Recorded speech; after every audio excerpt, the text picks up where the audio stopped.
Signed, sealed, delivered. That's how the Magic Light safely left the control of Acme Manufacturing Company. There's no doubt that Marion Hart and the daughter she left behind suffered an irreparable loss through the use of the Acme Magic Light. But that Magic Light, developed under the supervision of Mr. Randolph Mercer, was safe and not unreasonably dangerous when it left the control of Acme Manufacturing Company. Remember Mr. Mercer, currently the Vice President and Assistant CEO of Acme. We learned from his testimony that 12 years ago, he was just beginning his career as a supervisor in the sales department of Acme. He often oversaw the development of certain products.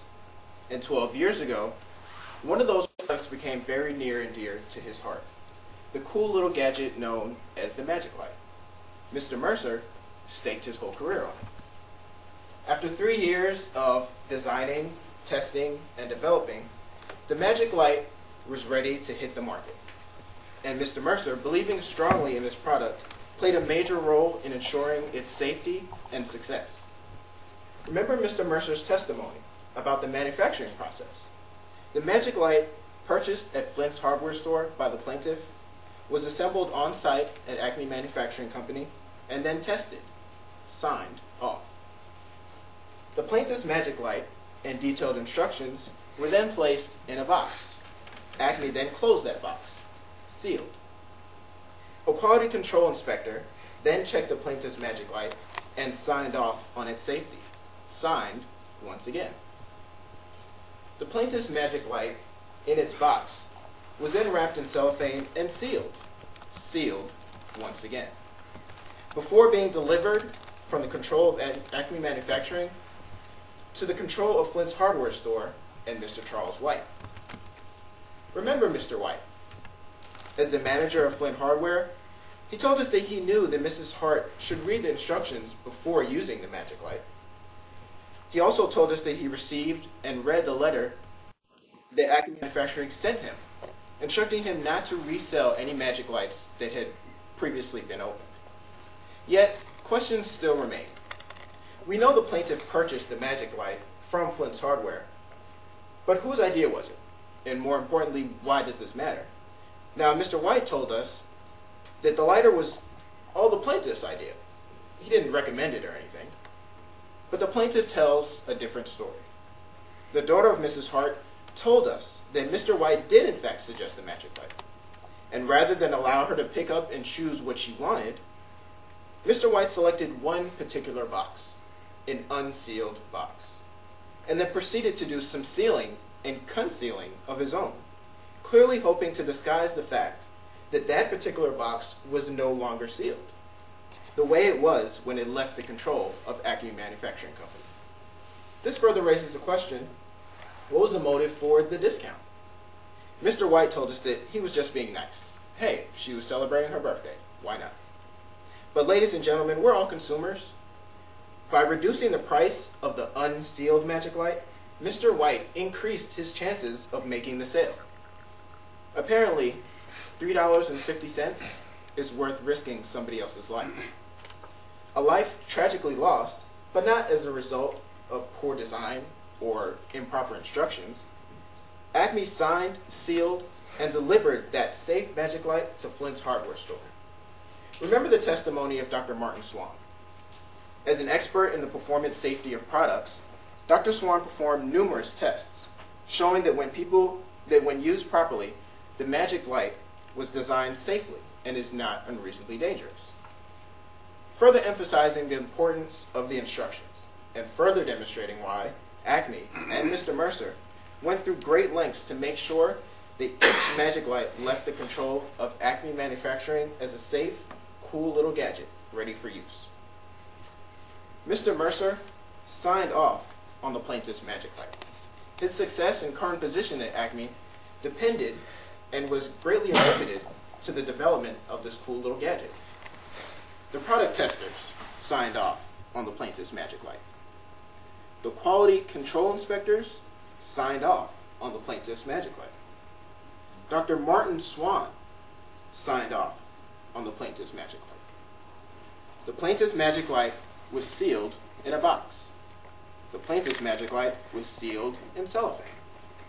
from the control of Acme Manufacturing, the painter's magic light was signed, sealed, and delivered safely to Flint's hardware store.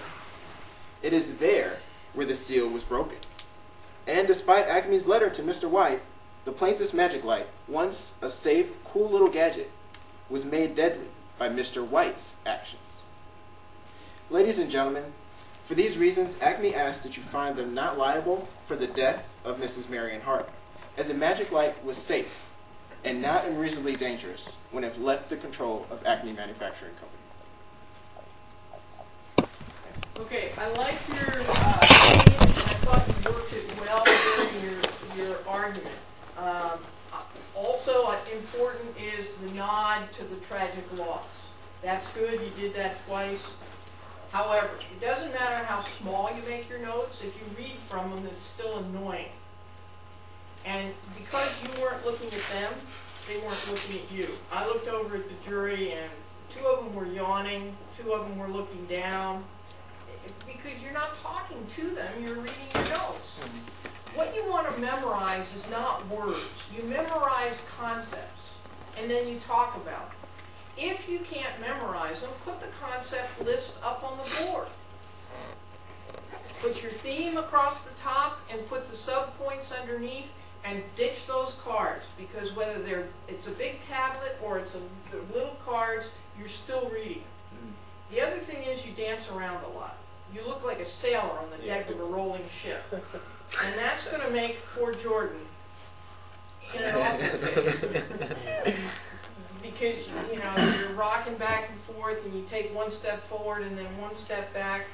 You've got to pick a place and only move from that place for a purpose. Okay. If you have your notes up on the board behind you, that gives you a reason to move as you point to your next point and then talk about it. And then go to your next point.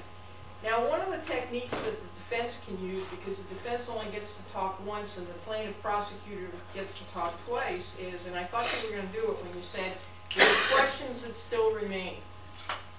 You can always, like Johnny Cochran did in the O.J. Simpson case, in his closing argument, after he talked about his case, he said there are, and this is a line, he said there are 15 critical questions that you must ask the prosecution to answer.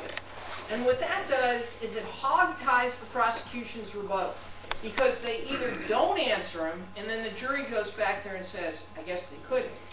Or they try and answer them, and that completely takes them off course for what their planned rebuttal was going to be.